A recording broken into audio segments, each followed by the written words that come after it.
Hi everyone, I hope everybody's okay. You have to excuse my voice, I've got a bit of a cold, which isn't ideal for being out in a cold, wet and very windy Friday in Buildwas. The reason I am outside is because I've had to lay a new slab so I can put another hive in Buildwas. But it's a good job I did come up because one of my hives has swarmed into the hedge. So I've deactivated the electric fence. I'm going to pop them in to that new nuke. Wish me luck. Right, so this little nuke that I was going to put the swarm in is far too small. The swarm is much bigger than what I thought it was. They were wrapped around quite a few branches within the hedge. So I've had to run up home and get a full-size national hive, which is this one, and put the swarm in there. So hopefully this should be nice and happy. The good news is I've definitely got the queen, and there's two ways of knowing that. One, I saw her, a nice little red dot on her back. But secondly, another way of telling, even if you don't see the queen, is the bees kind of give the secret away.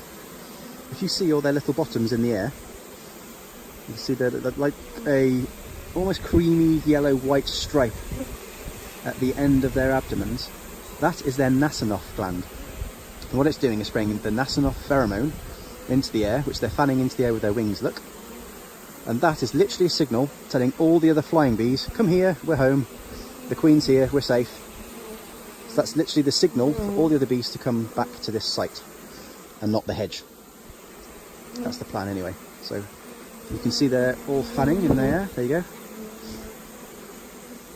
Quite a nice example. So now the colonies in Buildwas, bearing in mind I started with one down here at the beginning of the season, there's now 4.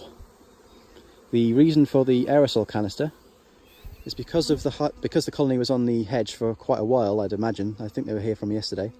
What I've had to do is remove them, pop them in here, but then spray the empty branches with the aerosol, just to mask any scent that may be left behind by the queen or the rest of the swarm. So then any that are flying around looking for a new home don't land there, because it smells of Lynx Africa, and they come here instead. That's the plan anyway. But it seems to be working, so I'm going to put the lid on and leave them to it. And I'm going to go home and have a lemsip, I think.